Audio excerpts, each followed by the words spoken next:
हमेशा से बड़े सेंसिटिव जोन होते हैं।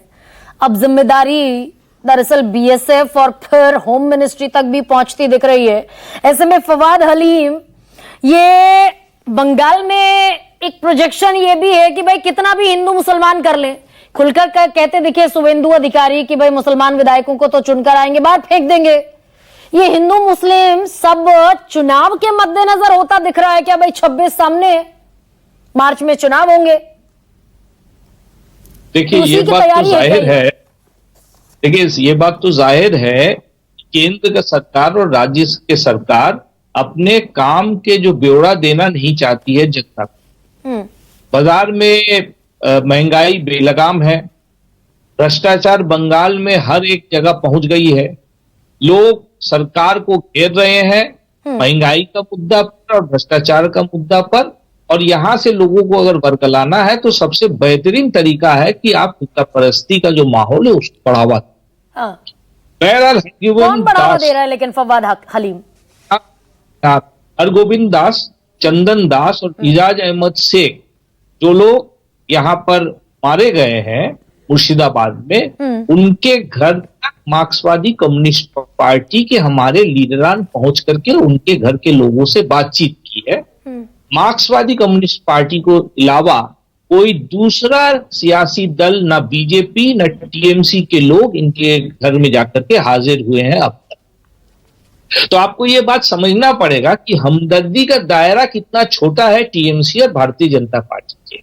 आपके प्रतिवेदन में आपने स्पष्ट कहा कि भारतीय जनता पार्टी के ट्विटर हैंडल और उनके तमाम प्रचारक जिस तरीके से व्हाट्सएप में गलत छवि को प्रचार किए हैं हिंसा को लेकर के, वो लोग आग में पेट्रोल डालने के काम कर रहे थे और इसके बिंदु मात्र उनकी कोई भी अपॉलॉजी नहीं है। आपके चैनल में जो बीजेपी प्रवक्ता उन्होंने कहा कि हम इससे सहमत नहीं है कि फैक्ट गलत है जब तस्वीर गलत। अब ये हमको समझ में नहीं आया कि तस्वीर आप फेक दे रहे हैं लेकिन फैक्ट आप बोल रहे सही है, ये किसका क्या मतलब है हमको नहीं मालूम। सीधा मतलब ये है, जब अमित शाह कहते हैं इस दौरान कि बंगाल में राष्ट्रवादी ताकतों को क्षमता में रहनी चाहिए, चाहे वो बीजेपी हो या ना हो।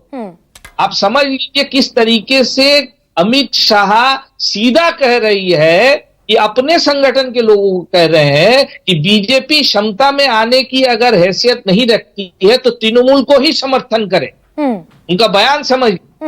दूसरी तरफ आपको समझना पड़ेगा पॉलिटिक्स हलीम, फवाद हलीम जा रही है, किस तरफ जाती दिख रही है? भाई रामनवमी के मौके पर केंद्रीय मंत्री अगर झंडा बांधते दिखे, जय श्री राम के नारे लगाते दिखे, बुलडोजर पर चढ़कर झंडा बांधते दिखे, आती जाती गाड़ियों को रुकवाकर मोटरसाइकिल पर, तो ये पॉलिटिक्स बंगाल में क्या बीजेपी को फायदा दिलाने की कुव्वत रखती है क्या? आपको ये समझना पड़ेगा कि जितने बीजेपी के एमपी, मंत्री और यहाँ के एमएलए खड़ा होकर रामनवमी के झंडा बांधे हैं, एक ही तादाद में, एक ही संख्या में टीएमसी के मंत्री, एमएलए और एमपी भी रामनवमी का झंडा बांधे हैं।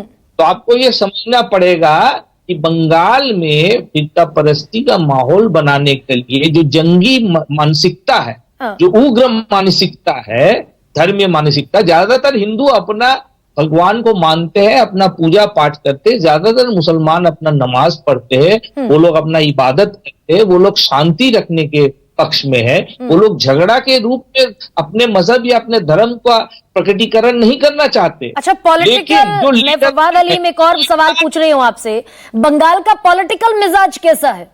भाई जो हिंदुत्व की सियासत पूरे देश में चलती है कि मीट की दुकानें बंद कर दो और ये सारी जो भी पूरे देश में चलती है, बंगाल का तो भद्र समाज भी मछली खाता है, मांस खाता है, दुर्गा पूजा में बाकायदा प्रसाद के तौर पर चढ़ता है।